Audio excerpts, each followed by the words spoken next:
connect and everybody to catch up and everybody to join here.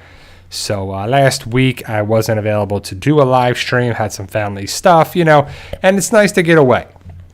The more and more I'm getting at it, it's like it's better just to get away from just life for it. But it's good to be back this Sunday, August 21st, 2022. Coming at you for the live stream to talk about Tales of the Walking Dead. We'll talk about, Isle of the Dead too, a little different filming news and just general Walking Dead stuff. So we love to talk about the Walking Dead universe as a whole. But like I was saying before, I don't know if YouTube cut it off or what it was. But last Sunday, I was not available to do a live stream, and I had some family stuff to do and take care of, which is good because I like to be able to step away now and time again. I'm going to be taking more time and time again, just because I have to, right? And because I have to for my mental break, my mental just capacity, and just be able to take a break from the stress of being a YouTuber. And some people will laugh at that and be like, YouTuber, that ain't stressful. What kind of is to be actually coming up with the videos, the ideas, making the videos, editing the videos, and posting them, and coming up with thumbnails and all this other stuff. So it is what it is, and I got a bunch of stuff going on too. But thank you for joining me today and always as well too. So Tales of the Walking Dead will be the bulk of the conversation here. Spoiler warning, because we're going to talk about the first 3 episodes. If you haven't seen them and you don't want to know, probably want to leave right now, because we're going to talk about a bunch of different things. Tales of the Walking Dead. So what's up, Jeannie? Red October, Negan 1. Hello, everybody. Hello for this live stream, August 21st, 2022, coming at you. And so the latest news about the Isle of the Dead is that they're filming still, and I think they actually made it into New York State, which is cool. They filmed a lot in New Jersey. I don't know which episode they're on and what there is, but so I'm hoping that Isle of the Dead, the Daryl Show, and the Rick and Michonne Show are actually going to be good spinoffs, because right now I would classify the 3 spinoff shows, Fear the Walking Dead, World Beyond, and Tales of the Walking Dead, as filler, just missing the mark more than making it. And there's been moments for every show and everything so far. Fear the Walking Dead has had some seasons and some things that are okay. It's okay. I don't know what's going to happen with Tales of the Walking Dead, but overall, it's decent. It's something to watch, but we're going to get into that, don't worry, throughout the hour. Jonathan Wilder, Q&A, how you been, and you enjoyed your vacation last week? So doing pretty well, I have to say that as a general line, but August right now is the summer kind of sucks. I mean, it's a lot of stuff going on. The energy bill is crazy, hot, humid, muggy, just gross, getting caught in rainstorms, stepping in puddles around work, stuff with just my job and everything like that too. So hopefully I will talk about it next week hopefully I have an interview coming up on Friday for a new job. I'll get into that whole different thing hopefully next Sunday. But today is on AMC, Tales of the Walking Dead, Season 1, Episode 2, Blair and Gina. Already saw it on AMC Plus, and I watched the D/Alpha episode in this one as well. House of the Dragon premieres tonight on HBO. I'm excited for that. Hopefully it's a good series connecting the dots with Westeros and the lore of the Walking Game of Thrones. And I don't know if it's going to be multiple seasons or what. But so Michael Singer, beta plot hole discussion later. Yeah, don't worry. I will talk about that later on in the stream, because we're going to talk about the episode, that's for sure. Carol a lot. Hey, Carol. Q&A for everyone. Am I the only one getting RII? I don't know what RII is. Interference? I don't know. Radio interference? I don't know. But so right now, after watching the first 3 episodes of The Walking Dead, Tales of the Walking Dead, I should say, is it just what you want to watch, want to see? Are you excited? Are you liking these episodes so far? Because right now, I'm thinking that it's okay. It's something to watch, but to me, they're like weaker, super weak Walking Dead universe episodes. Carol said, "No, am I the only one getting ripped off my AMC Plus with my new episodes?" I don't know, Carol. Hopefully you've seen the first 3 episodes of Tales of the Walking Dead. They should be available to you. on AMC Plus. So we all can agree, or I guess we could all talk about the first episode, Evie and Joe, Tales of the Walking Dead. And I missed that because that was Thursday before the live stream that I missed. So let's talk about that a little bit. So Evie and Joe was Olivia Munn as Evie, and Joe was Terry Crews. I like Terry Crews a lot. Olivia Munn's okay, depending on what she is acting in. She's all right, what she's been in. She's been in some good stuff and, not so good stuff. But overall, it felt like a Walking Dead episode. Now, questionable stuff like why did they leave the bunker at the end? Did they actually make it back to Ohio? Because at the end, it says, the end, welcome back to Ohio, or welcome back. And I guess they made it back to Ohio, which is I really don't like wondering and asking my questions to be well, what do they mean by that? I don't know. It's crazy. It's what the whole thing with Joe and Gilligan, his dog. I know they have to expedite things, and so I'm giving it kind of an easier rating and saying that I like the episode because I did. But they have 46 minutes, and you have to put a lot in 46 minutes, where I wish there was more character development, where they had a couple episodes for the characters. Not the Blair and Gina episode. We'll talk about that, don't worry.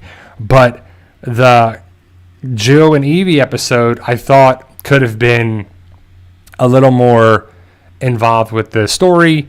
We could have developed it a little bit more, and it was a little obvious what they were doing there too.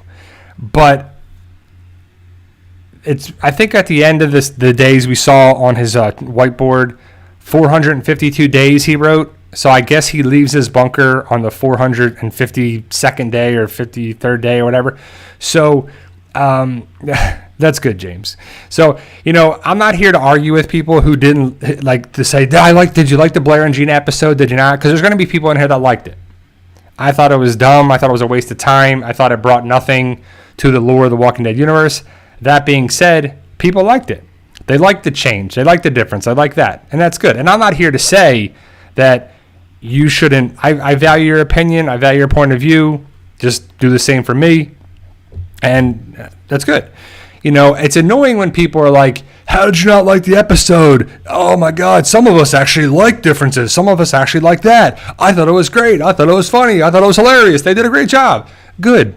Great. Go watch it a bunch of times. I'm done watching it. I watched it twice. I went over it, had the ideas for stuff. Good. Good for you. But it just doesn't feel to me a Walking Dead franchise thing, right? I think it was more of a Z Nation or a sci-fi thing, like a lower level thing. And that being said, Tales of the Walking Dead is an anthology series where they can do whatever they want because it's not going to connect one thing again, right? Yeah, definitely not watching the episode again, James. That's for sure. I'm not going to waste my time with it. So, because it doesn't matter. Again, we'll talk about that in a little bit. But let's talk about the first episode, Evie and Joe. So, Joe and Evie definitely filmed in Atlanta. They were in Ohio and went from Ohio to Michigan to find some woman that Joe talked to online that was the screen name, You Should Be Scared. So that's a yellow flag for sure. You should be scared. I don't know if I would want to talk to someone, you should be scared. It's just, I don't know you kind of a thing, zombie apocalypse. And it turns out she was nuts. And it was just kind of crazy. The other thing is that, Joe, what are you doing leaving the bike on? Right? What did you think of that? Did you think Joe made some pretty bad mistakes that had to be done because if they don't lose the bike, they get there faster and they can do those things there too, and so they have to walk. But what did you think of that? What did you think of Joe's mistakes? Did you think they were justified? They were okay? It was lazy, lackluster writing? What did you think about it? So I think that the big thing about the Tales of the Walking Dead is that it's something to watch. The Walking Dead universe is good. I enjoy the Walking Dead universe still as a whole. We'll see what happens with Fear of the Walking Dead in season 8. We'll see what happens, with that. Ringworm asked, how was he charging his bike anyway? Well, I guess there was solar panels on the sidecar is what I got out of it. Like there was a couple solar panels and then some wires going to a couple batteries. So I don't know, right? So then when he gets his bike stolen, then he walks away from Evie and actually finds the house, which would be really tough to find, I would think, right? So you're just walking down the waterway. He comes across the house and he finds it, right? Yeah, Wilson, that's a good question. How did he repair his flat tires? That's a great question. We never saw him do it. They glance over things, but again, it's an expedited episode. It's only 46 minutes, so they got to do things on the quick. That being said, though, would you rather see other episodes with characters that we already know? Would you rather see characters have more episodes so we can explore the story of them? Because it feels rushed. Like every episode so far that I've seen, it feels quick, rushed, and short, because it kind of is, in my opinion, too. 46 minutes. The Alpha episode, I think, is like 42 or 43 minutes. It's very short. So, Evie and Joe Joe goes to the bunker. Sandra, I guess, poisons him or makes him under the influence of the pot brownies. So I don't know what's going to happen with Joe and Evie again because they survive. And let me see. Lindsay Robb says Q&A aren't members of a channel supposed to have no ads during the live streams. That was understanding all through years. Have things changed? I'm getting several. No, I don't know, Lindsay. I mean, I know that they're trying to do different ads, and I don't know what YouTube's actually doing. So I don't really know with that. But again, I don't know what they actually is going with there too. Tim Simmons Q&A. Brian came in late. Have you seen today's episode? Yeah, Tim, I saw Alpha's episode. We'll talk about that in the whole hour of the stream too. So the big thing about Evie and Joe is they survive. Evie saves the day with her capoeira, or Brazilian martial arts, which she I guess she does some kicks and some punches on there. But I don't know. It's just interesting to see where she learned a couple martial arts. The music was a little off, a little weird. Felt like Mortal Kombat trying to be. I know that the thing where they're sleeping in the woods was like, come on, that would be pretty dumb to be sleeping in the woods in a zombie apocalypse without set up traps and safety nets and wires around there too. I think that it was a little much, but over again, I give it a pass because the story felt like a zombie apocalypse story. Sandra is crazy. She's putting on that lipstick. Is she trying to look crazy? Is she trying to look like the Joker? Is she trying to look something? I don't know.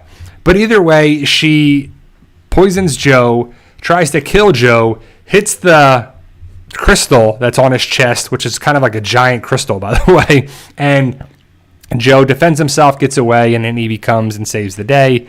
And Joe chucks that cleaver, hits her in the chest. She becomes a walker, and they go up the steps to get out. And instead of staying there and killing Sandra, they leave. They sleep on a bridge, which is better than in the middle of the woods. But I don't know. So it's one of those things that it's a good story somewhat. It felt like The Walking Dead. It felt like a watered-down version of The Walking Dead. With that being said, Season 1, Episode 2 is just... at first... it's like, okay, it's the start of the zombie apocalypse, right? So I like the idea of having a different starting point for a lot of different characters. Like, where were they during the start of the zombie apocalypse? They were at work. Blair and Gina. It's a comedy, dark comedy, horror comedy episode is what it was supposed to be. So Ganneff says, the intro music to the series sucks. It's different, that's for sure. I don't. It's just something that we're not used to. We're used to The Walking Dead and even Fear the Walking Dead and stuff. The way they're changing the intros too. So I like the idea that it's something different, but it's kind of missing the mark. And the second episode, I give it an A for effort, but it's just something. So the Blair and Gina episode is pretty good, or I guess it's slow, but it's decent. up until the stuff that happens at the small, tiny gas station at the mini mart, which I have to say is like the smallest gas station I've ever seen in my life. But there's a big line of cars. The gas truck comes. Gina actually goes to the same mini mart that Blair is in line to get in. And then there's the other two guy workers, and then the female worker that works in the Circle of Trust insurance company. And they're talking about the stuff that's going around, and the CDC is right down the street, and they're in Atlanta, and it's kind of cool. And you're like, yeah, right. So then when Blair and Gina argue, and Blair fires Gina, and Gina goes to steal the truck, and then the gas truck or fuel truck blows up. And then they're like, oh, they're dead. Okay, end of the episode. And then it starts over again with them in the insurance office. And we're like, okay. Are we going dream sequence? Are we going a bad dream? Are we going ideas, thought process, what if kind of situation? And then they do the whole process, and Blair is mean to Gina, and Gina is sick of it, and blah, blah, blah, blah. And then she did her homework on the traits of Blair that are terrible, and then she found out some disorder that basically is what the whole episode's about. And I thought it was interesting as one of the posters says, like, for every reality. And then it kind of has that feel of reality and everything, So it was just kind of interesting until they played it over and over and over again. And I personally hate doing things more than once, especially when I succeed in stuff. And I don't want to, or I have to have it over, like, oh, I got to redo it. Like, imagine if you're putting together a shed or something, right? And you go and you're doing it and all this stuff, and then you forget a step, but you keep going along, and then this part comes in where the steps got to get over. I got to redo all I just did. I just hate something like that too. And it's a bad analogy, but it's basically what the episode was. And usually when they do the time loop things and stories and movies and stuff, it's for the character, like everyone's equating to Groundhog Day. So the Blair and Gina episode is like the Groundhog Day movie. Well, Bill Murray goes to the town in Pennsylvania for the Groundhog Day. Punxsutawney Phil, and it's going to be this, and he keeps reliving the same day over and over and over and over again. And it's a comedy, and it's definitely like the presence of this episode is basically taking for that. The inspiration for it was that, is what I'm guessing. But the comedy was over, and it was okay. It was this and that, and then Blair's a walker, and Gina's a walker, and then Blair gets bit, and they wake up, and over and over and over and over and over and over again. And it's just like, what am I watching? Like, this felt so much different than The Walking Dead that I just couldn't really get into it, right? And yeah, that's another. Wilson says, felt like Edge of Tomorrow to me. Exactly, same kind of thing, where they have to keep doing the thing to get it right. But how are they the only ones that have to do it over and over and over again? What about the other people in the office? What about the two guys and the girl? How come they didn't have to do it again? Or maybe they did. But they just didn't go to the gas station and the mini mart to go do that too. So it was just something that was crazy. And then you think about it, like, what did they actually accomplish by getting the fuel truck, driving through the smallest barricade ever with the two cop cars, going over, dumping the gas or fuel, whatever you want to call it, over the edge of the overpass, onto cars, setting walkers on fire, not turning off the gas, because that's like pretty important, right? Like she stole the gas truck to get away, to go to her family, to be the safest thing, because no one's going to shoot the gas truck. They want to steal the gas truck, and then they can just keep, I guess, filling up their gas truck with the gas in it, I guess, right? It's where they can keep going. But instead, it just blows up. They go flying into the street, and they talk about their singed hair and their this and that, and how they, I guess, I don't know if they like each other, or they just are acquaintances with each other, or they tolerate each other, whatever, I don't know. And then as they walk, Gina takes a picture of Blair, and then they walk down the highway. And that's it. That was it. And I'm like, okay. And then people are saying, well, they were walkers. They died at the gas station at the very beginning, and this is their life in walkers, right? And so I could kind of get down with that theory, and it kind of makes some sense, but they never hinted at anything with that, right?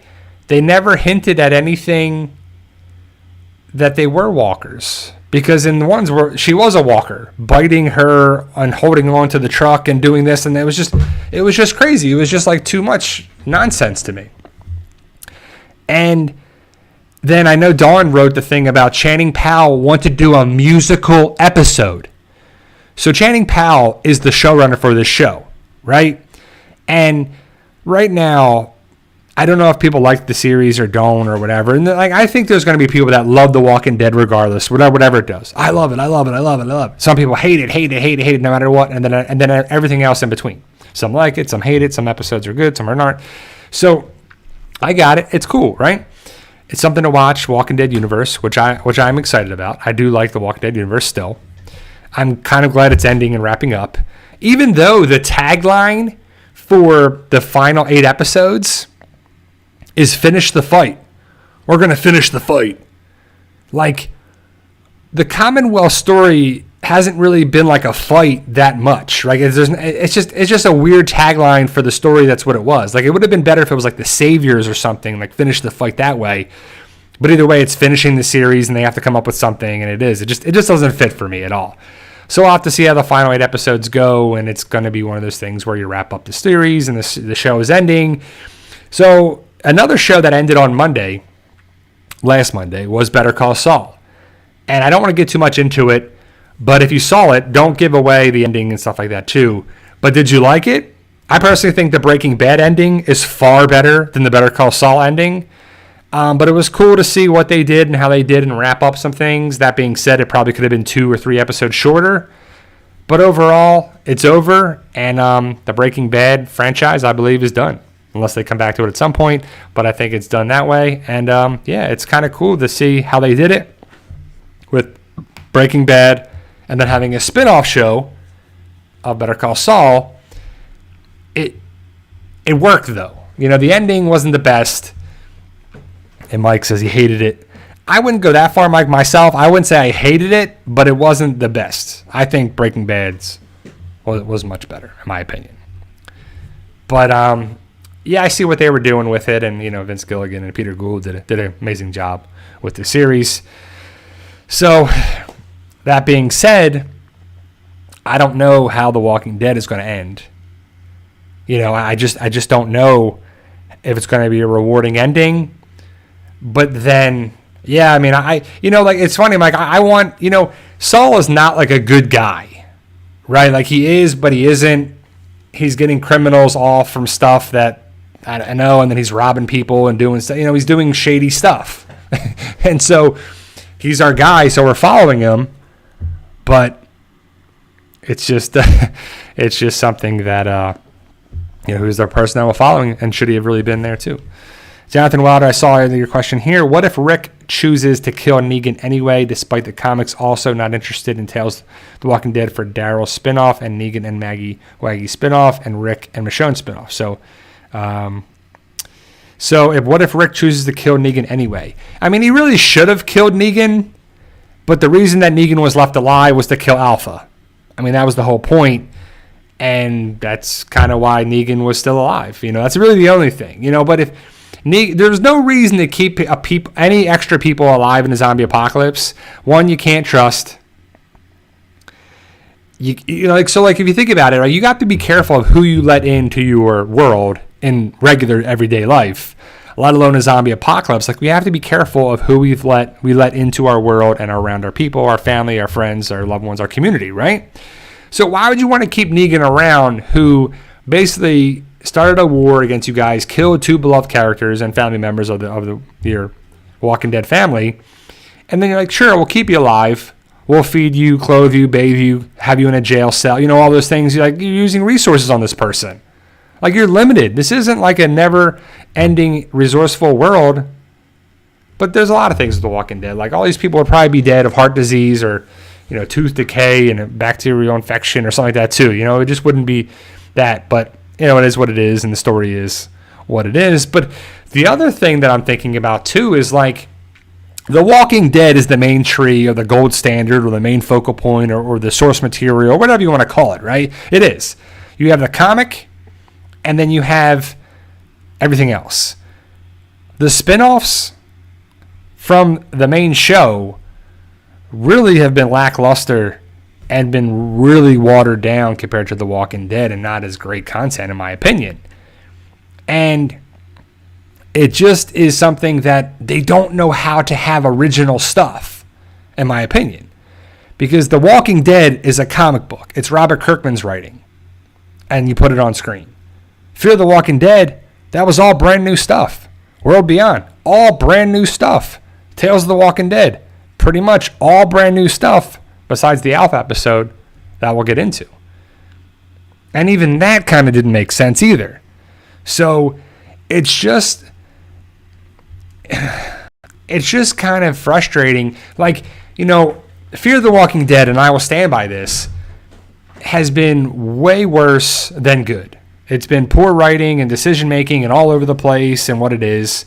And, you know, people love the first 3 seasons and they hate season 4. Actually, I think the series got better with Morgan and John Dory and June and those characters compared to what it was in the first 3 seasons. It was all over the place. It didn't want to connect with The Walking Dead whatsoever, which makes no sense in my opinion. And then you're like, oh, wait, let's actually connect because this is one of the best shows of all time in this franchise and in this universe and in this idea of science fiction on television kind of thing. And, yeah, let's actually connect now. Okay, so you just wasted 3 seasons. And then seasons 4 and 5, you know, you get rid of characters and do this and do that. And season 6 was actually really good. Season 7 was the worst of the franchise. So you have the best season, in my opinion, season 6, Fear the Walking Dead. Season 3 and 6 are arguably the best seasons, followed by the worst in season 7. How do you do that? How do you do that, too? Same thing, though, with Walking Dead. I think season 6 is my favorite season and the best season of the Walking Dead franchise. Seasons 4, 5, and 6 are great, and season 2 some people like, and season 1 I get it. But season 6 to me is the best. There's a lot of good stuff in there, a lot of great seasons, or a lot of good episodes in that season. Followed by season 7 is the worst, just like Fear the Walking Dead. How come they can't write a good season, a 7th season of the series? 2. I mean, I just don't know why they can't do it, right? But it just makes you think, what's going on there too? So, I don't know. It just doesn't have me bode well for spinoffs that are going to be up to Gimple and whoever's writing them. Like Channing Powell, you get an A for effort, but right now it's just not really that great. Season 3 is good. The prison arc is very good too. So, yeah, seasons 3, 4, 5, and 6 were really good. And I think the prison stuff was really good. They did some wonky decisions with stuff, and I'm glad they didn't kill Carol off like they wanted to. They killed T-Dog instead of Carol. I wish they could have kept both characters, but, you know, it did what they did. And the governor stuff was a good villain, that's for sure. And I think your show, and really anything, is only as good as your villains are. You can have the great story and the great heroes and the great stuff there, but if the villains are pretty weak and lackluster, it hurts, for sure. Jonathan Wilder, Q&A, did you hear they're making another Saw movie in Halloween 2023? Are you checking it out? I'm not a Saw guy. I've actually never seen any of the Saw movies. They're just not for me. And I'll probably have to watch Halloween Ends because we have to all ask the question, is it actually going to end? I don't think so, but are you guys going to check it out too? I think Halloween Ends comes out this year. So yeah, like The Walking Dead has had some of the best villains, and Fear the Walking Dead has had some of the worst villains. But let me know in the chat, who's your favorite villain in the Walking Dead universe?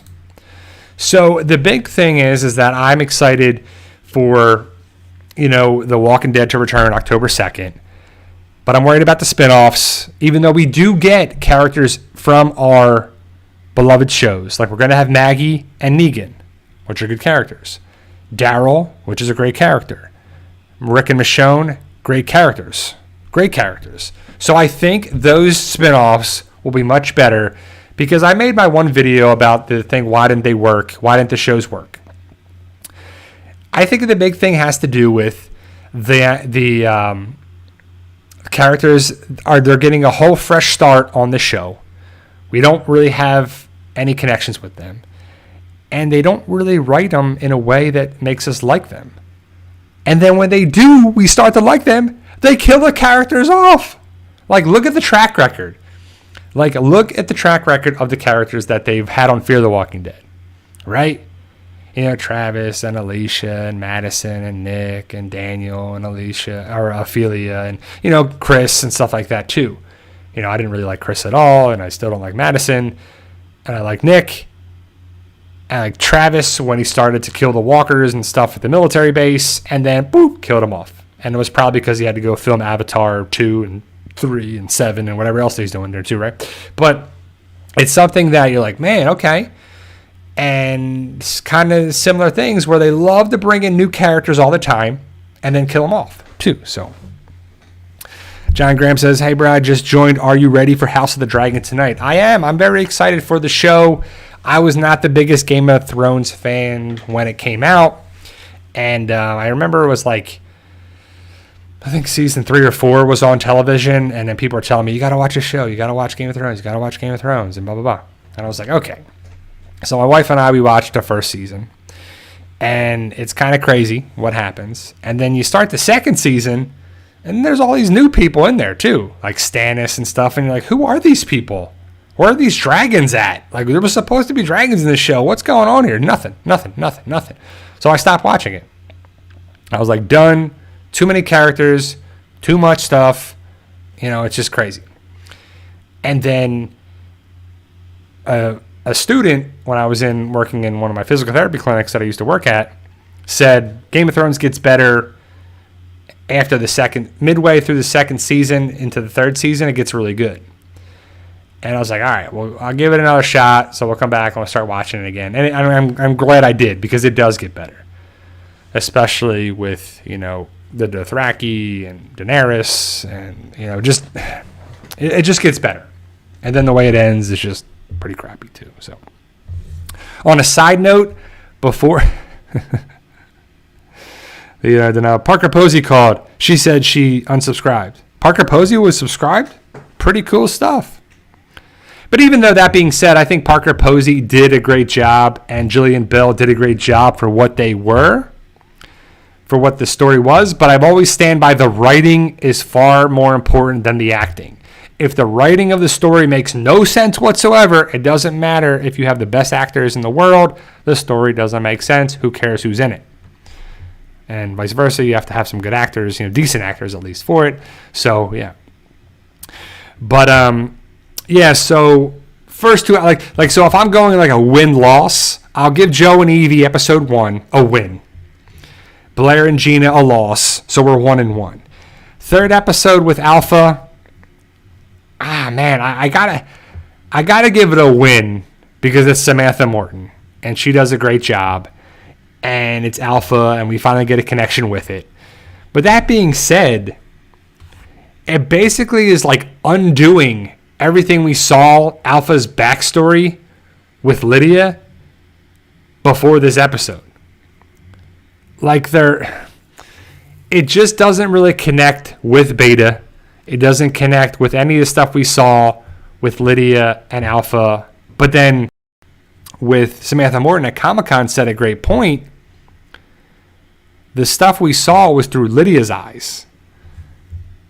Now this episode with Alpha was the stuff we saw through Alpha's eyes, or Dee's eyes, D-E-E. And so who do we believe? What's the actual origin of it? No, they're not doing the movies, Norma. The Rick and Michonne is going to be the series. It's going to be a 6-episode series, well, at least one season, hopefully more. But it just wasn't. They're taking place in the movies. So, nah. Matuz Wittick, do you wish The Walking Dead ended on 609? I think it would have done the show a favor. It would have been a great ending, and the show would have been probably if it ends at 609.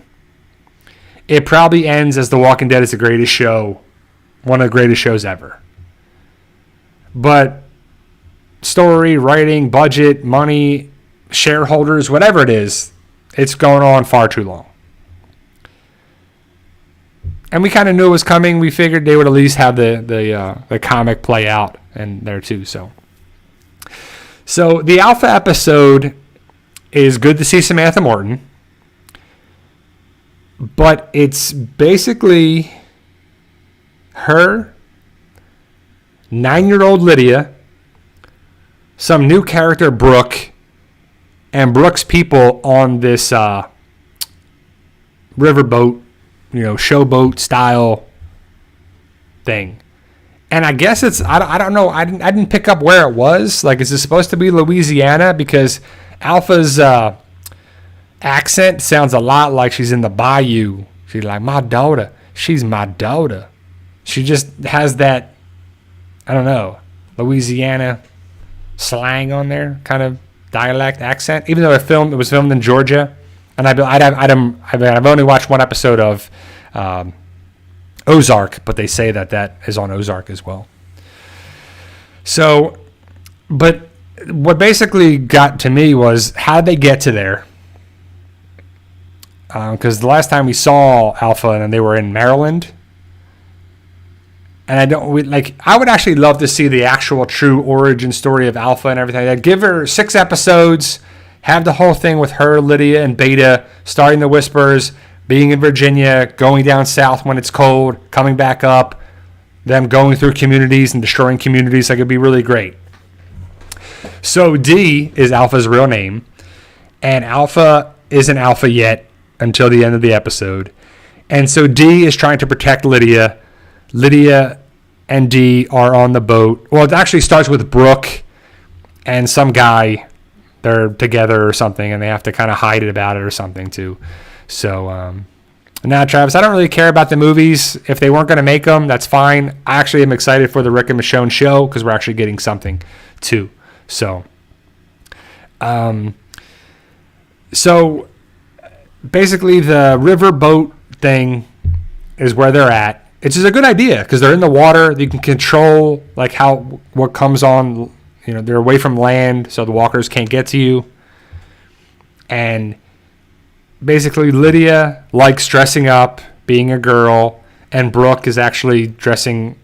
Brooke is the woman who runs this riverboat thing, and Lydia looks to Brooke for approval for just everything D is not providing her. And that is not your mom, And even though parents fight and with kids and they don't have, Alpha, well, D, her name is D. She is trying to protect Lydia at all costs. And Brooke is trying to make people excited about this place and protect it and this and that. So Lydia actually sits with Brooke at the table while Alpha sits at the bar and talks with the bartender. And the bartender is this guy that's been there for 3 weeks, and he's trying to disrupt stuff and have problems with it and blah, blah, blah, blah. And so there's this older gentleman at the bar drinking, a little bit of alcohol, and he's, having a good time, and he's drinking and stuff. And Alpha doesn't really fit in, or D doesn't really fit in. And the bartender is kind of like saying stuff, and D actually figures out that he's a traitor, a terrible guy, you can't trust him. And it turns out to be right. So Brooke actually trusts him and this and that. And the old guy that was at the bar ends up missing the next morning. And so the other thing too is that they have like walker legs and limbs and stuff in like around the riverboat thing. And there's like walker limbs and things and legs and fish in the nets, and you're like, man, would you really eat the fish that were in the same net with like walker limbs and people's limbs and blood and stuff too? I was like, I guess if worst case comes to it, but I don't know about trusting that stuff. So there's these lights on the boat on the outside, and they keep flashing. And D like checks it out, but before that, the bartender guy says, there's a bell that rings. It's like ding, and like it's kind of like a signal, kind of weird thing. And he's, I gotta get more wine. So he leaves, and Alpha looks out there, and this one light keeps flashing. So she goes out, turns the lights off, and in the distance she sees these walkers in the mist, and it's kind of spooky and whatever on there too, right? And Brooke comes out and turns the lights back on. He's like, D, did you turn the lights off? And she's like, I don't trust this bartender. I don't trust what's going on here, blah, blah, blah. And D ends up being right. As Brooke and D are talking outside, this fishing net kind of thing comes out, and Alpha kills the walker inside it, and the blood gets on Brooke's face and dress and kind of ruins her outfit. So the next morning, the old guy at the bar is missing. Turns out the bartender killed him. we don't see it happen, but, we can't trust them and this and that. They go to ask questions, and they're, the Lady Brooke is doing Taibo on the top deck, and it's like they're in shape, and they're like, it's definitely Taibo because she's like doing this stuff. And if you ever done Taibo, some of you guys might not even know what Taibo is, but it's Billy Blank's. It was aerobics, and I actually did that in high school. It was pretty funny as some different, I guess the gym teacher was like, "Hey, we're gonna do this today." You're like, "All right, great." So it's a decent workout, but they are doing that, and they try to look for the guy. They find the bartender and this other lady dropping the anchor, and then Dee does not trust the bartender, which I already told you. It's spoiled that he's actually a spy and a bad guy. As Dee is putting out the silverware and talking to Lydia's birthday's coming up, and they're trying to think about what to do and for it. And, Alpha or Dee is like, we shouldn't spoil her. We should be teaching her stuff, and it makes sense. So Dee takes one of the knives and puts it in her pocket, and she goes around and goes to look and talks. She gets kind of upset that Lydia has more of a connection with Brooke, right? And so she says, all right, I'll be right back, blah, blah, blah. She goes into a room, and she's like, and tries to gather herself on there too. As she's in there, there's like this glimmer or ray of light that keeps coming in and out, kind of like from a mirror.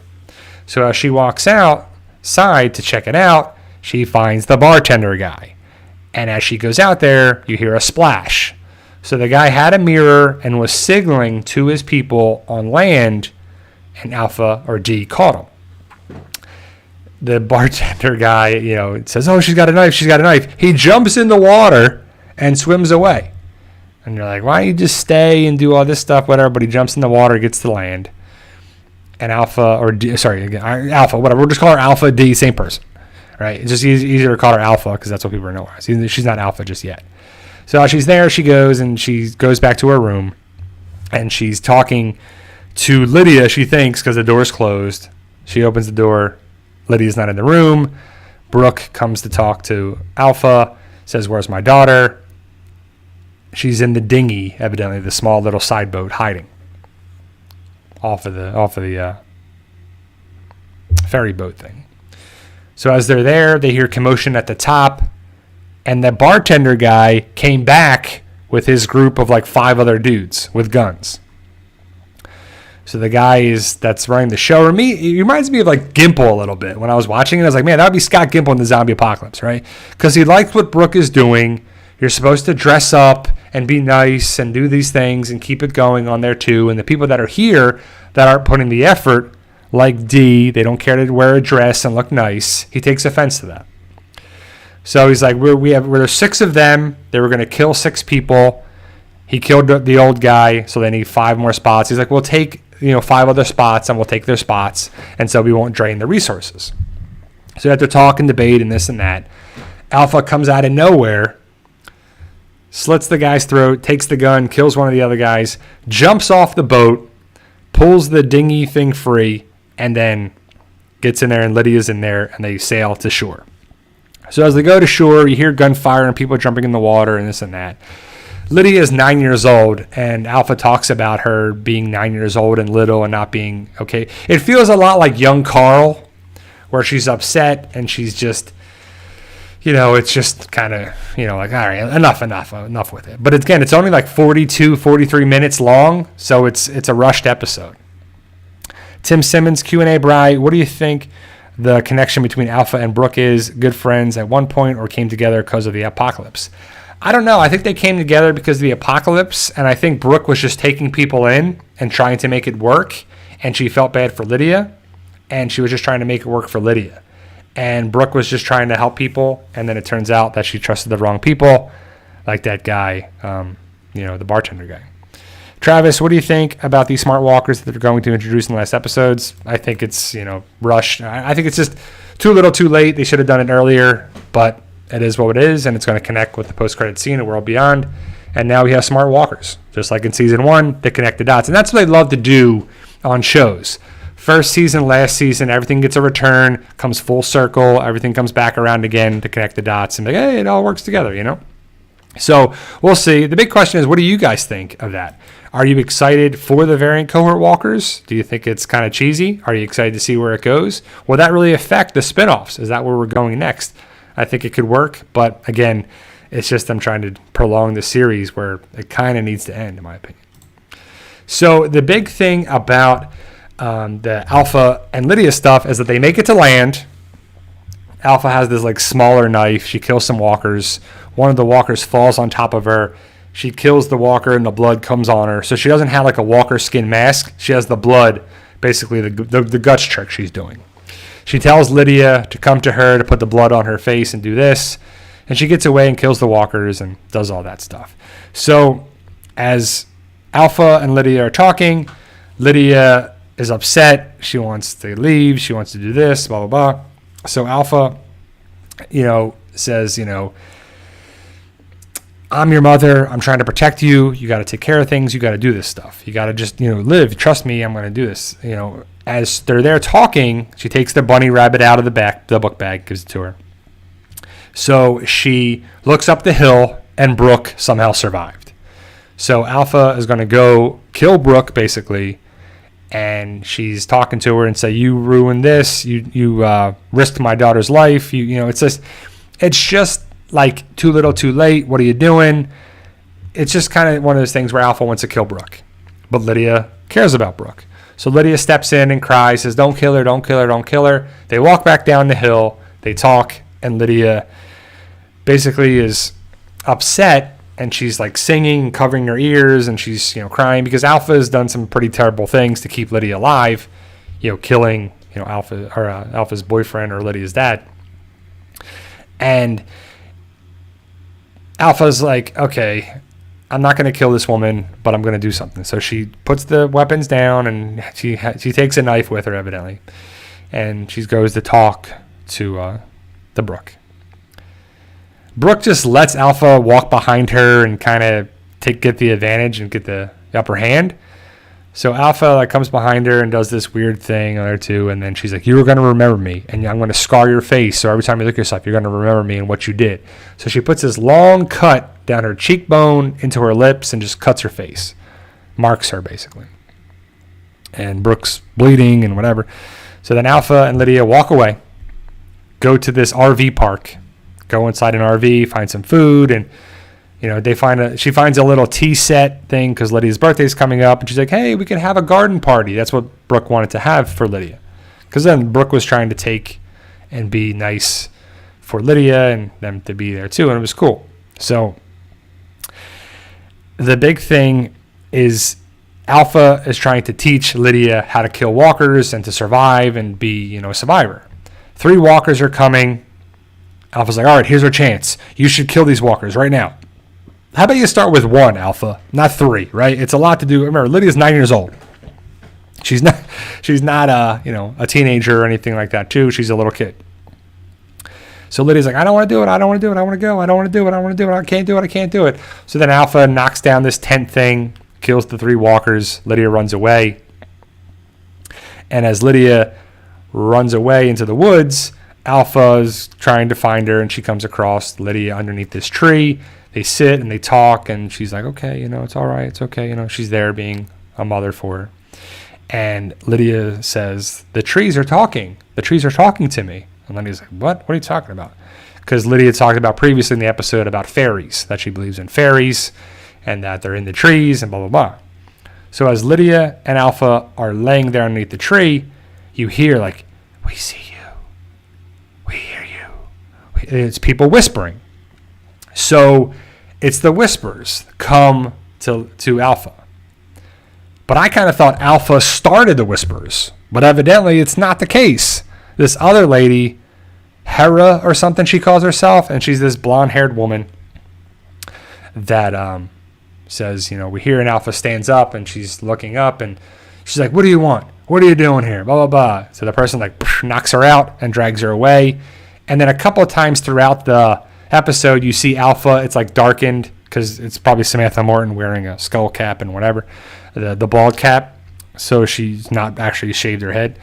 But she's saying like she did this, and she's in a cave, and she's Alpha at the time. And then at the end of the episode, she steps into the light. You see that it's Alpha, and she sees the mask of most likely Hera was the woman that started the Whisperers, and Alpha took over the Whisperers that way. So she became the Alpha. So it's an interesting thing because there's no beta, there's no nothing like that, and it's just a weird thing that talks about the previous stuff that we saw in The Walking Dead and kind of gets over it or goes around it or just says, yeah, remember that stuff you saw? That's not what happened. This has actually happened. So what do you believe? I don't know. But it's just something that it's cool to see Alpha. It's cool to see some connections there at all. Next week's episode is going to be the Dr. Whatever's episode, Anthony Edwards and the other woman. I guess it's supposed to be 35 years in the future is what it comes down to be. So we'll have to see what happens with that stuff, but I'm excited to see Anthony Edwards as a scientist that is worried about the science aspect of it, survival of the fittest. The walkers are eating people and this and that, and they're supposed to just let it happen for what it goes. So we'll have to see. Is it pretty cool? Is it cheesy? Does it make sense? But that'll be the 4th episode, so we're already halfway done this season because it's only 6 episodes. Jon Snow rules. Is Brooke okay? Well, last time we see Brooke, she's bleeding from the face after Alpha scars her on the face, and I guess she survives. I don't know where she went. We don't see her as a walker, so I guess she was there too. So again, it's something that's left open-ended. Yeah, we already knew that Alpha and Lydia were going to survive, but 3 episodes, all 3 episodes of the main characters survive. Evie and Joe both survive. Gilligan does not, the dog. But the goat or lamb or whatever it was that Joe calls Skipper survives. Blair and Gina, I guess, survive at the end of the episode. And then here, Alpha and Lydia survive. We know that for sure. We'll have to see next week's episode what happens with that. We'll have to see what happens, with the next couple stuff. But overall, it's a decent episode. It just doesn't kind of fit with what we saw on The Walking Dead. What I guess was from Lydia's perspective on there too. But again, it's what it is, and I'm not trying to figure it out too much, that's for sure. So we'll talk about it, I'll talk about it in a couple of videos that I make this week. And so that's basically the first 3 episodes in a nutshell. Review, recap, discussion, broken down. Jon Snow Rules says, I think episode 5 is 35 years in the future. Yeah, with Jesse T. Usher, A-Train from there. It could be, I don't know. Hopefully it's explained and it's answered. So, yeah, we haven't seen it yet, so we don't know which episode actually is set in the future. So we'll have to see. Jonathan Wilder, I know you've asked this question a couple times. Q&A, I think it ends with Laurie Strode, not Michael, and Madison continues the franchise. What do you think of my theory? I don't know. I mean, I think Halloween is one of those things that has been drawn out way too much. It's been over and over and over and over again, and then reboot and redo and this and that and over again. It's just overdone. So we'll have to see what happens, with. I think they're going to continue the franchise just because that's what horror stuff does. Like, there's been way too many movies about stuff. So yeah, I think someone's got to survive to become the new.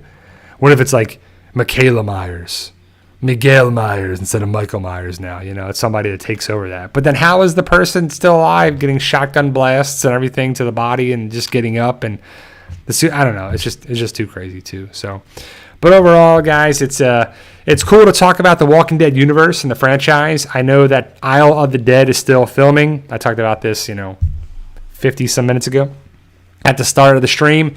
Isle of the Dead has really been filming a lot. They probably got to be around the 3rd or 4th episode now. So again, all these spinoffs are like 6 episodes, I believe, too. So it's something that it's going to be just something that we're going to be involved with it. Hopefully it makes sense. Hopefully it isn't just filler. Like 6 episodes is a lot or a little. Also, speaking of 6 episodes, the Disney Plus show She-Hulk was on Thursday. It's a Thursday show. I thought it was Wednesdays, but it's Thursday shows. And it was kind of cool. It was different. I'm glad. I don't want to give too much away in it, but it was good to see the story unfold for this character. I'm not a big Marvel Comics fan of She-Hulk and characters like that. I'm more of an X-Men guy. But I think the actress who plays She-Hulk, or Jennifer Walters, I think is her name, as the lawyer, did a decent job. It's a decent start, and it does draw me in to keep watching, too. Jon Snow rules. House of the Dragon tonight. You watching? I'm hyped. Yeah, I'm definitely going to watch. It's on at 9 o'clock on HBO. I'll probably watch that and then go to bed because I have an early patient on Monday. So I don't know, at the beginning of the episode, or the live stream, guys, I talked about a couple different things. I have an interview coming up on Friday for a job that hopefully I'll get, because my job is like starting to lose a lot of patients, and I'm not going to be able to continue with this company after I finish up with my patients. So hopefully I have another job and can roll right into that. My book series is going strong. I'm on chapter 12. Is it 12 or 13? It's 12 or 13 for Fight For Us. It's going to be book 17. And man, I'm excited for this book to be done. And I've been writing a lot. And I've had it's funny that a lot of people, not a lot of people, but some people are like, man, you write a lot of books and blah, blah, blah, blah. Well, it's because I enjoy doing it. And it's something that I'm excited for sharing with you guys. And if you're ever motivated to do stuff, you can accomplish a lot of things. And, if you write a couple pages a day, next thing you'll know, you'll have a couple chapters done in a week or two or a couple weeks, right? So it's like, if you start something, that's a lot of times I've seen a lot of patients and a lot of stuff. The hardest thing is starting. Once you get started and it becomes your new normal and it becomes your new consistent effort, or your new stuff that you do every day, it becomes your new norm. Whether you do it with diet, exercise, a job, hours, whatever it is, training, education, reading, writing, whatever. Put the time in, and you'll have a lot of stuff too. It just comes back to you, the effort you put into it. Just like YouTube or writing a book series or whatever. It's just, a lot of stuff. People are like, where do I start? Well, just do the research and then go from there. A little bit adds up.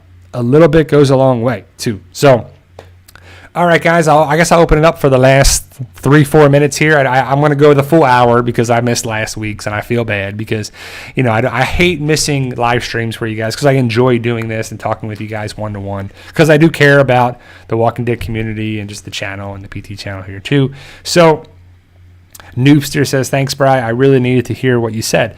I mean that. I really mean that, too. Like, I've always stand by that. I'm not the smartest guy in the world by any means. If you've seen some of my videos, you're probably like, yeah, you're dumb. No. But I'm just kidding. But ultimately, I do put effort, hard work in this stuff. And it comes back to you, right? So if you want to be interested in whatever it is, being a mechanic or a writer or a dancer or a YouTuber or a gamer or whatever it is, I don't even know what it is. I can't even think. You have to do the research and become educated in it. Do I have to buy a laptop, a microphone, whatever, a webcam, a memory stick, a capture card, whatever, right? So you just got to do your stuff, and it's something that you have to have on there as well. Now, Lindsay, I meant like general like research, like Q&A, like doing stuff where you're finding there too. I've actually done research for physical therapy. I did a capstone project, and the research was in different testing and how it connects with performance in athletics, but I haven't done anything like that for a long time. But my general statement there, Lindsay, was like research, like do your homework and whatever it would be too. So Jon Snow rules. Could Tales get a season 2? I hope it gets a season 2, and I hope it continues the story of some of these characters, because right now we have 3 episodes and all three stuff lives too. So, Lindsay, do you do research for your books? Yeah, actually, I do a lot of stuff. When I'm writing stuff, I'm trying to get more and more knowledgeable about weapons because I'm not a gun guy. Like, I don't know certain things like that. People, I've learned stuff from here. Also, I want to give a shout out to whoever told me to watch the show From, like F-R-O-M, From. My wife and I watched the 10 episodes. It's on Epix, and it's pretty good. It's going to get a second season, I believe. And I believe the Russo brothers are involved with it. And, yeah, definitely check it out if you have Epix. It's a little weird. It's a little kooky and a little crazy, but I like that. So it was Noobster. So, yeah, that was you, Noobster. I appreciate it. I watched it, with wherever those people are. and Boyd and, you know, all those people. And you know, it feels like a Stephen King novel show book thing. It's just crazy. Like, where are they? Like, how did they get there? How are they going to get out of this place too? So definitely check it out. I recommend it. What Noobster said was good. Also, last thing here was my wife and I, we watched Bullet Train. That's a crazy movie. Like, it feels like a Quentin Tarantino movie where it jumps around and this and gives a backstory and then jumps to this. And it's crazy. It's a decent movie. It's an entertaining movie. It's probably like 20 minutes too long. It's a 2-hour long movie. And it should be like an hour and 40, maybe hour 45 minutes. But it's entertaining. I'll give you that. Brad Pitt does a great job in the action sequences, and there's a lot of people in it. It's definitely worth watching. You may want to wait to watch it on streaming or rent it or something. I don't know, going back to the movie theater to watch it, but I definitely recommend watching it for sure too. So, but there you go, guys. That's my hour, and I do feel like you should. Like I said, I always end my live streams, and before I used to end my videos with hard work, dedication, belief, and sacrifice, you can truly achieve your goals. Believe in yourself. You can do it no matter what it is. With teamwork, hard work, love, and, you know, just working hard, you can do stuff. Like I said, no matter what it is. I don't know what you want to do because we're all different. Some people want to do physical therapy, want to do athletic training, want to write, want to dance, want to sing, want to game, want to lawn care, tree trim service, you know, painting. I don't know, whatever it is. And sell insurance, work in a supermarket or something, whatever it is. There's different things for different people. And keep working hard, achieving it. It's like the interest in the bank. It might not be much at first, but it adds up. It might be that 9-10 cents a month, but in 12 months, that's $1.20, or at least over $1. Then you save a little bit more, work a little bit more, get a little more interest, and there you go. That's how it works. But I'll be back next Sunday, guys. Enjoy tonight's episode on AMC or AMC Plus whenever you watch it. House of the Dragon tonight. Next week, I'll see you guys back here at the live stream for the PT channel. See you.